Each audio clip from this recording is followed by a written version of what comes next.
Alright, so welcome to How to Make Wooden Toy Tools for Kids, Episode 1. So here we are, making our first tool. We've got our jigsaw and our belt sander to smooth it all out, and we are making a pick. So once you've cut it out with the jigsaw, as you see, you smooth it out on the belt sander. Then you can use a detail sander to smooth the final details.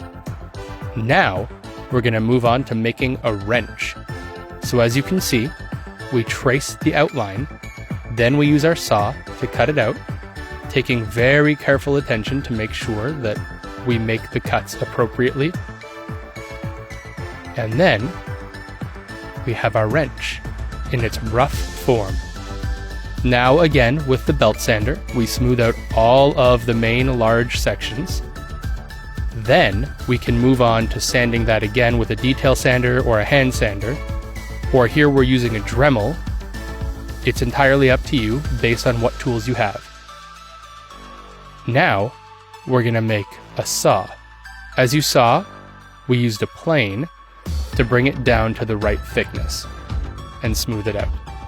Here we're cutting the teeth of the saw, and now we're working on the handle. We've done those separately, and we're going to attach them afterward. You can use a file just like this to smooth it out if you want. Then you use some wood glue to saw the handle onto the teeth of the saw itself. Take a look at that. Make sure you clamp it to hold it nicely while it dries.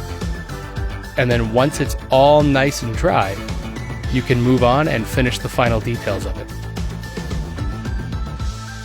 Here we are, smoothing it all out, and then cutting the handle out of the middle.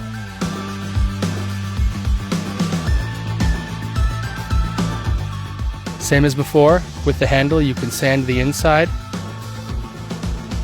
and then you can get some 6mm plugs, drill some holes straight through, and put those plugs in to look nice and authentic.